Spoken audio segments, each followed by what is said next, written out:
उठ उठ जा। थक गया होगा ना मेरा बच्चा, ऑफिस में बहुत काम किया होगा। अम्मा एक बात हम तुमको बता दें, ये जो तुम तंज के तीर चला रही हो ना, ये हमें बिल्कुल भी नहीं लगते। मालूम है, लेकिन कोशिश करना तो मेरा फर्ज बनता है ना। हाँ करते रहो कोशिश, लेकिन हम आपको बता दें, जब तक हमें हमारे मतलब का काम नहीं मिलेगा ना, हम कोई काम नहीं करेंगे।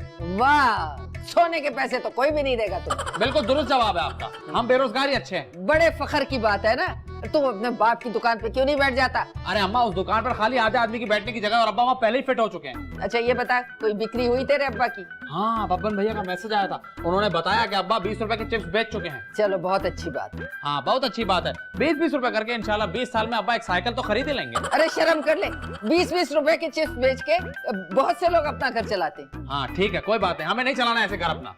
वैसे अम्मा आज एक बात सच सच बताई दो, पूछो। ये तुमने क्या सोच के अब्बा से शादी की थी?